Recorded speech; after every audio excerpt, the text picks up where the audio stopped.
tous, avec le journaliste pour budgetinvestor.be. Voici la mise à jour en vidéo de mon avis concernant l'évolution des indices boursiers. Alors, analyse qui se fait à partir du lundi 12 juin 2017. Il est 20h50, le CAC 40 est donc clôturé et les indices européens aussi. L'information sur les risques sont les mêmes que d'habitude. Je ne suis pas là pour vous conseiller dans vos opérations. Conseille moi d'utiliser des comptes démo afin d'établir vos stratégies. Ma stratégie, vous la connaissez, l'analyse des impulsions stratégiques que j'utilise déjà depuis de nombreuses années. Je peux également vous enseigner et bientôt plus pour ceux qui nous suivent. Alors, l'évolution du CAC 40, eh bien, maintenant j'ai décidé de vous faire des vidéos uniquement quand ça en vaut la peine. Hein. C'est-à-dire que quand il y aura des événements majeurs, eh bien, on pourra initier des vidéos. Et ici, ben voilà, l'événement majeur, vous le voyez, c'est la sortie par le bas de ce triangle ici, baissier, avec une base qui était aux alentours des 2250-2255. La M50 a été franchie à la baisse, les bandes de Bollinger sont à la baisse, on est sous les moyennes mobiles 20, la moyenne mobile 7, on vient de passer sous la moyenne mobile 50, le MACD poursuit sa baisse, le RSI est en train de s'enfoncer en direction des 40, même si on n'en sort pas.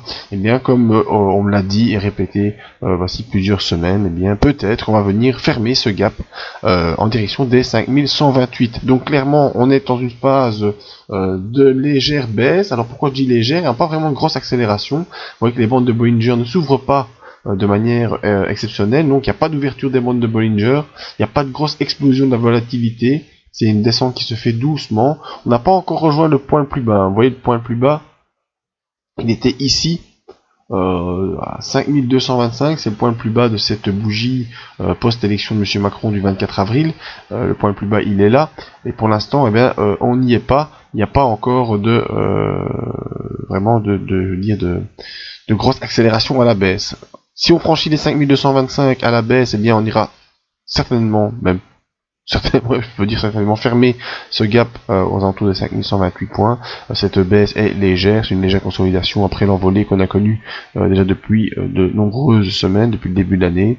Donc consolidation légère pour l'instant, pas de grosse panique. Alors sur le SP500, voyons ce qui se passe à l'heure actuelle. Donc je vous dis, il est 20h55 heure de Bruxelles. Et bien vendredi, on a une grosse hésitation parce que vous le savez, pour l'instant sur les technos, il y a beaucoup de mouvements qui sont en train de se faire.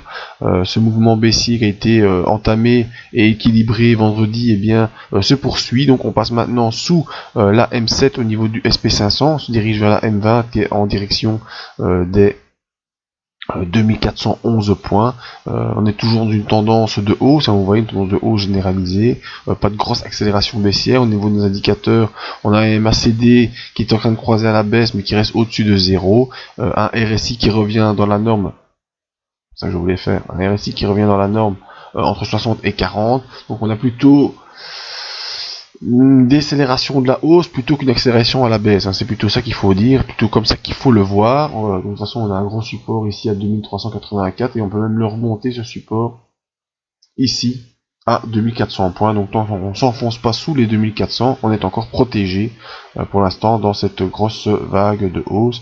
Donc même si sur le CAC 40, eh bien, on a des signaux d'accélération baissière. Sur le SP500, c'est léger, pas de gros signal de baisse. On va voir sur le DAX ce qu'il en est.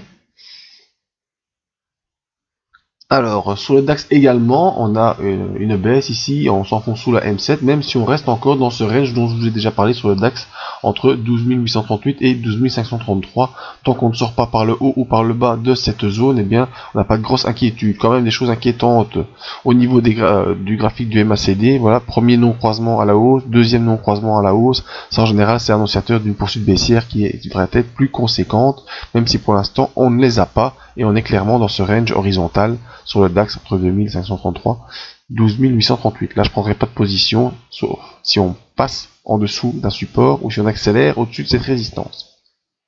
Sur le CAC 40, je vous l'ai dit, on a franchi normalement à la baisse le triangle baissier avec comme dernier et ultime support les 5225. Si on passe en dessous de ça, c'est direction 5128. Et sur le SP500 également, des mouvements de baisse pour l'instant parce qu'on est sous la M7, mais pas de grosse inquiétude tant qu'on reste au-dessus des 2400.